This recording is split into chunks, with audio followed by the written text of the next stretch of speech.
Yo semuanya, balik lagi bareng gue Fian Rafe. Dan seperti biasa di video kali ini gue bakalan lanjutin alur cerita yang sebelumnya pernah gue upload.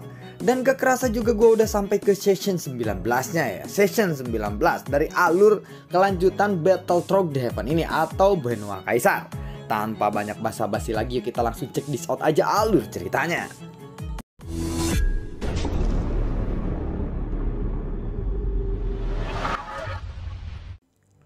Di episode sebelumnya, setelah Xiaoyan kembali ke Benua Kaisar atau Benua Dodi, dan setelah beberapa bulan Xiaoyan ada di sini, pengunjung pun kembali berangsur-angsur berkurang, dan aula Xiao pun akhirnya kembali seperti biasa lagi. Sepertinya semua orang ada di sini, tetapi mengapa aku belum melihat guruku? Tanya dari Xiaoyan. Dia sedikit bingung. Kemudian Xiaoyan pun akan pergi ke kediaman keluarga Yao untuk bertemu Yalau. Namun begitu dia berjalan keluar, dia bertemu dengan Li Shaolong. Xiaoyan, kamu mau pergi kemana? Tanya dari Li Shaolong. Sepertinya aku ingin menemui guruku, ucap dari Xiaoyan. Oh ya, aku belum sempat bercerita kepadamu tentang Tuan Yalau ya. Beberapa tahun yang lalu aku melihatnya dia sedang membawa anak-anaknya berkeliling benua Dodi, ucap dari Li Shaolong. Apa? Anak? Orang tua itu benar-benar mempunyai seorang anak? Tanya dari Xiaoyan. Bahkan dia mempunyai 2 putra, 1 putri dan juga 1 putra, ucap dari Li Shaolong. Apa?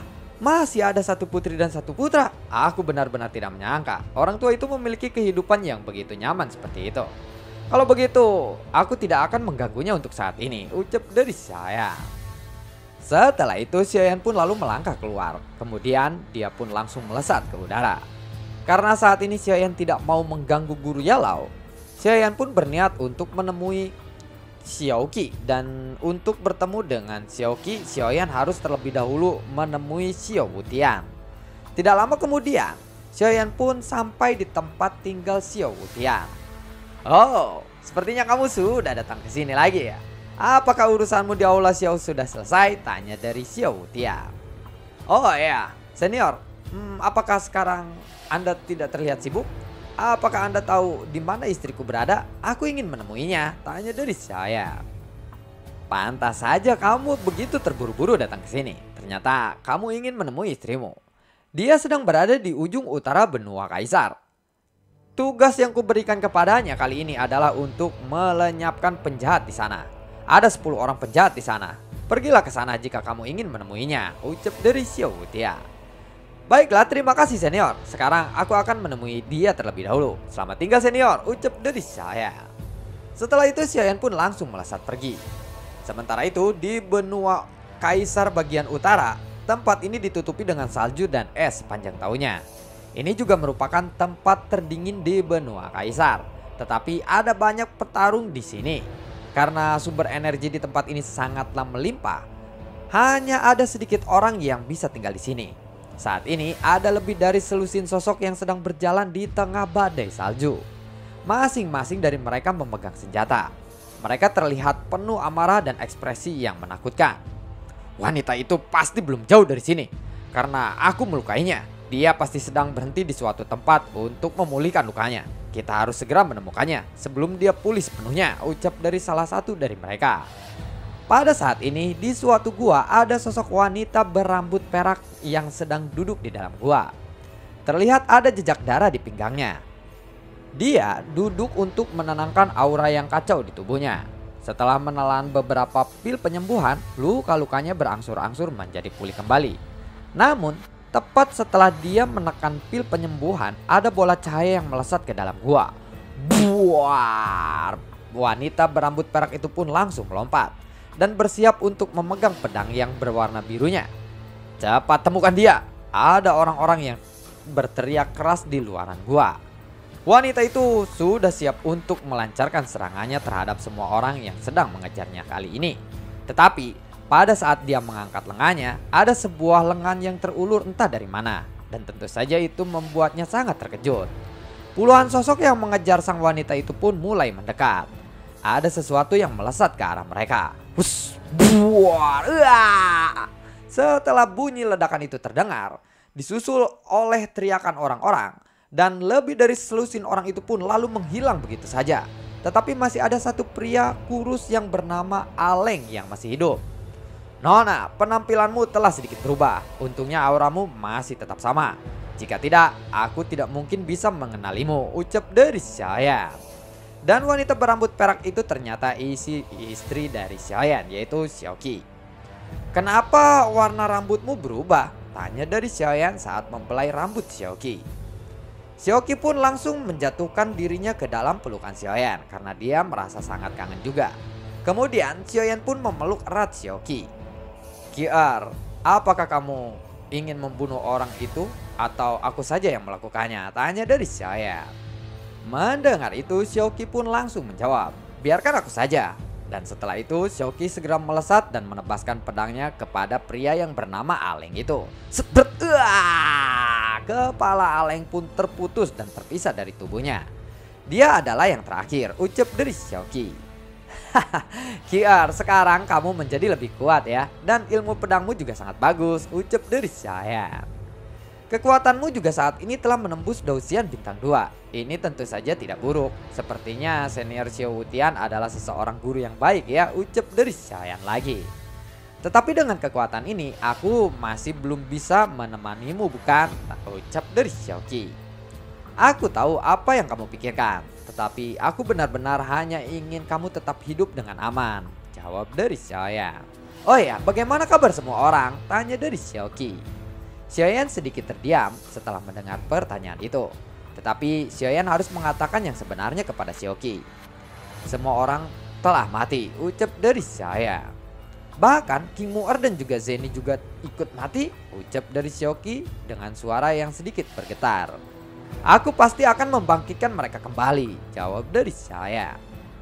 "Suamiku, ada tempat yang diberkati di bawah gua ini. Itu adalah sebuah sumber air panas alami. Maukah kamu ucap dari Xiaoqi. Setelah Xiaoqi selesai berbicara, wajahnya terlihat memerah karena malu. "Itu yang kuinginkan dari tadi." "Ayo gas geng," ucap dari saya. Kemudian lengan Xiaoyan pun langsung menarik pinggang Xiaoqi dan mereka pun mulai pergi. Di bawah gua ada sebuah tempat yang dipenuhi dengan kristal es berwarna biru. Dan di tengah-tengah ada sebuah danau yang besar yang sangat bening sebening kristal. Dalam cuaca dingin ini, air ini memancarkan suhu yang sangat panas. Sehingga kabut pun mulai meluap dan menyebabkan sensasi mengaburkan pandangan. Kemudian Xiaoyan lalu mengangkat tangannya untuk menutupi tempat ini dengan kekuatan jiwanya. Wuss! "Jangan sampai orang tua yang mesum itu mengintip kita kali ini," ucap dari Xiaoyan. Dan benar saja, ternyata Xiao Wutian sedang mengawasi apa yang dilakukan oleh Xiaoyan dengan kekuatan jiwanya. "Sial, aku ketahuan. Padahal baru saja aku akan melihat adegan yang bagus," ucap dari Xiao Wutian yang sedang duduk di teras rumahnya. Kabut di tempat ini membuat suasana menjadi lebih romantis lagi. Xiaoyan lalu memegang wajah Xiaoqi dan mereka terus berpelukan. Tubuhnya semakin bayenol. "Suamiku, setelah ini mari kita pergi berkeliling dunia kaisar dulu sebelum kamu pergi lagi ya," ucap dari Xiaoqi. Mendengar itu Xiaoyan pun lalu mengangguk. Bakbikbuk, bakbikbuk, bakbikbuk, bakbikbuk. Pertempuran pun akhirnya berhenti setelah ratusan ronde. Entah sudah berapa lama waktu berlalu, Xiaoyan pun akhirnya membawa Xiaoqi ke aula Xiao lagi. Setelah kembali ke aula Xiao, semuanya tampak sedikit tenang. Tetapi Xiaoqi tinggal bersama Xiaoyan dan terus menempel kepada Xiaoyan. "Jadi rambut perakmu ini disebabkan oleh pedangmu sendiri?" tanya dari Xiaoyan. Mendengar itu Xiaoqi pun lalu mengangguk. Dia awalnya menggunakan cambuk panjang sebagai senjatanya.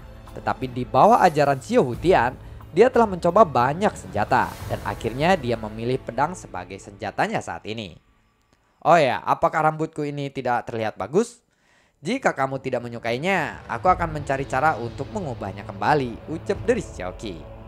Xiaoyan pun tersenyum dan menggelengkan kepalanya. "Tentu saja tidak. Malah dengan rambut perak ini, aku merasa kamu menjadi jauh lebih seksi dari sebelumnya," jawab dari Xiaoyan. Mendengar itu Xiaoqi pun menjadi malu. Tidak lama kemudian Li Shaolong datang dan memberitahu kepada Xiaoyan bahwa Yalau datang ke aula Xiao.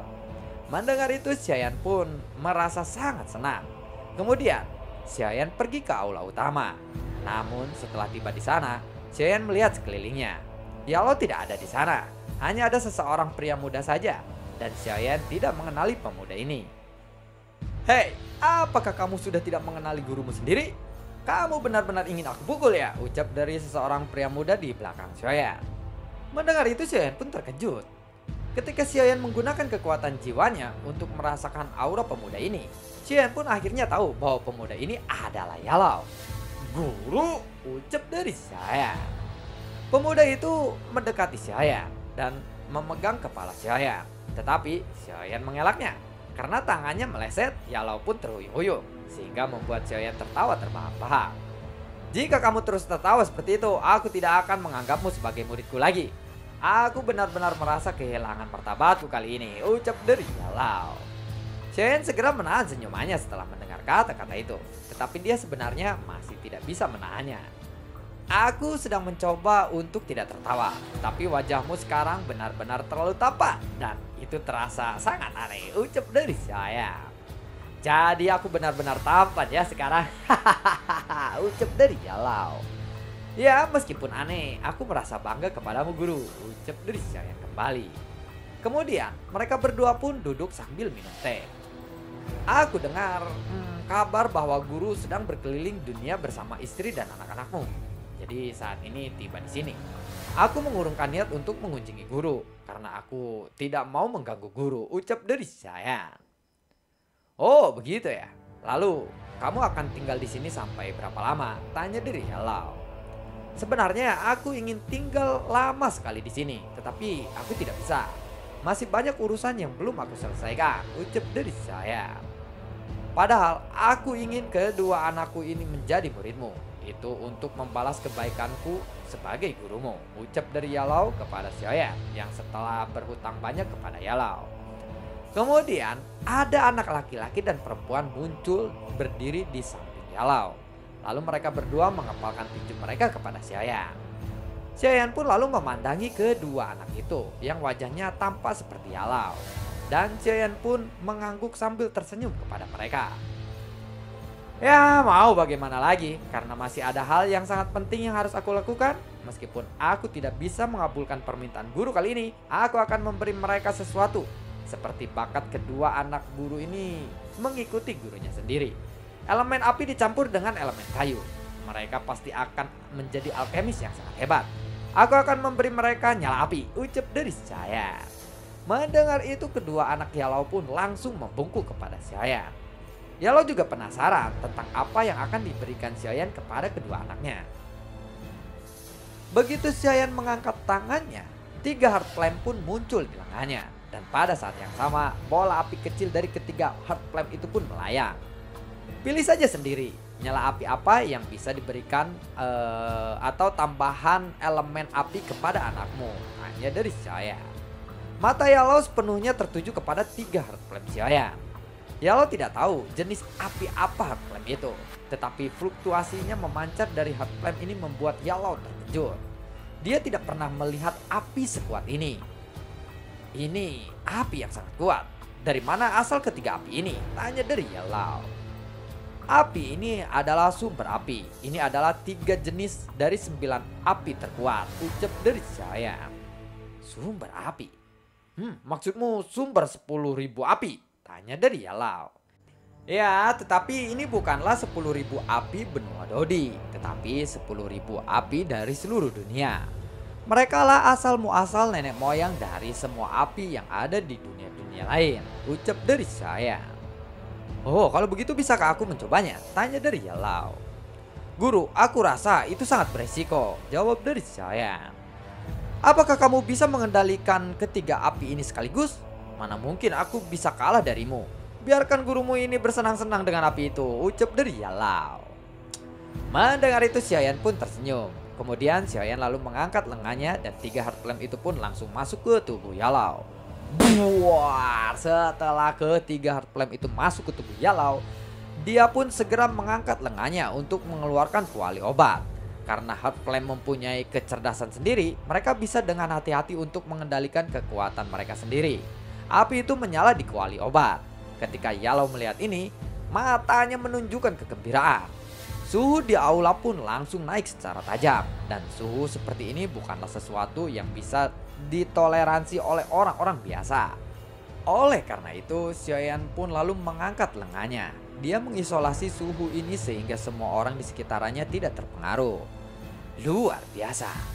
Ini tidak bisa dipercaya. Pemurnian obat bisa dilakukan dengan cepat dengan menggunakan nyala api ini, ucap dari Yellow. Beberapa saat kemudian, Yellow pun berhasil memurnikan obat tingkat 3 dengan sangat cepat. Namun setelah memurnikan pil, sosok Yellow pun sedikit bergetar. Xiaoyan segera melepaskan ketiga heart flame dari tubuh Yellow ketika dia melihat Yellow bergetar.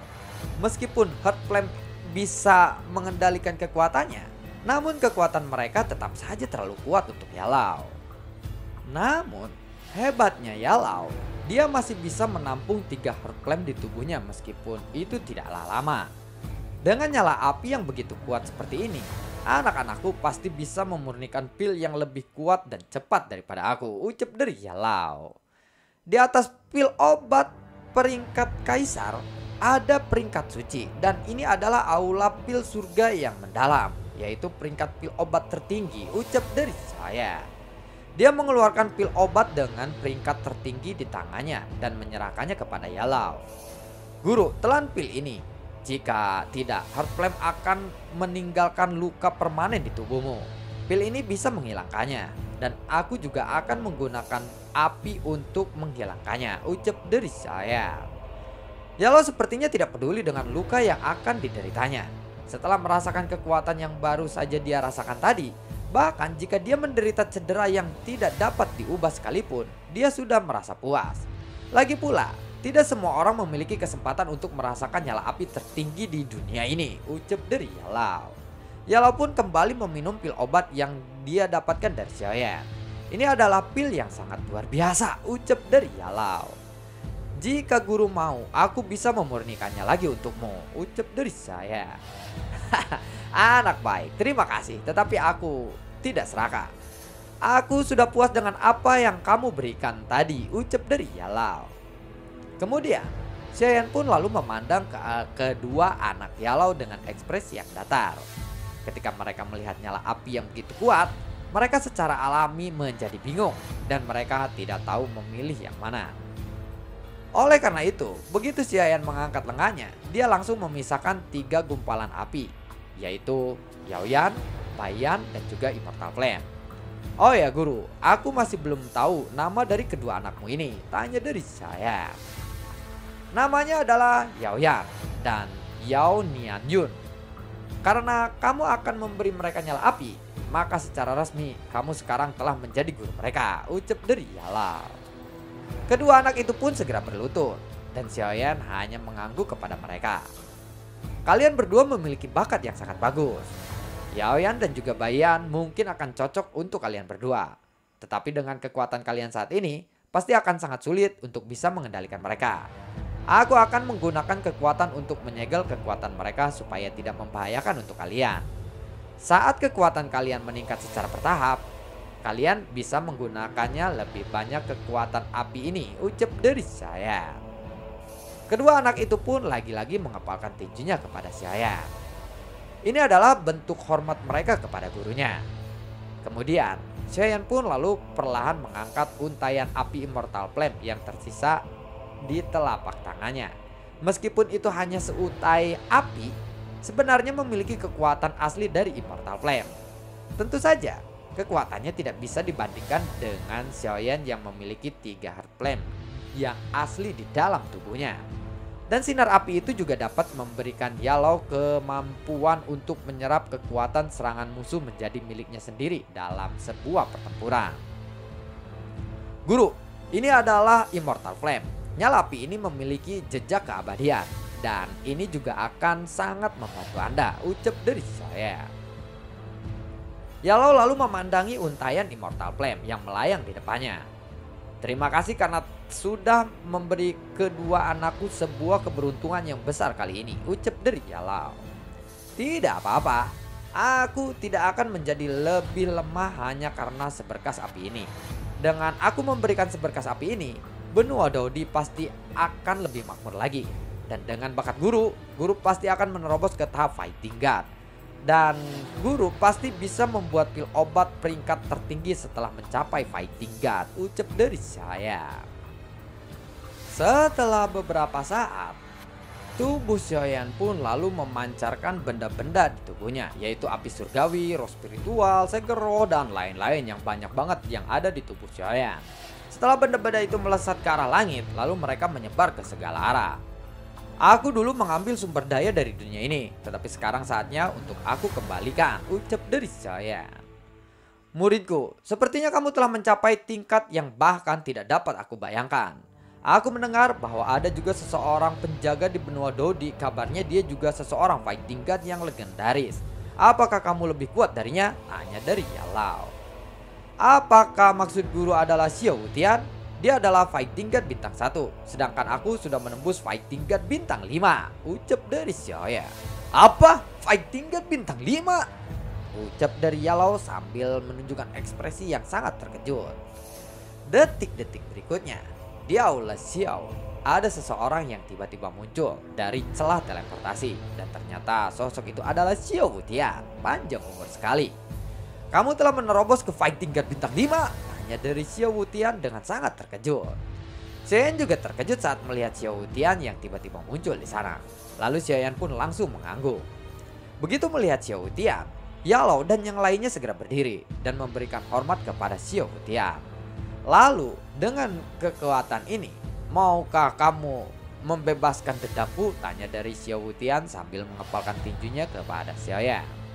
Adegan ini terlihat sedikit dramatis, padahal Yalao dan yang lainnya memberikan hormat kepada Xiao Wutian, tetapi Xiao Wutian malah memberikan hormat kepada Xiaoyan.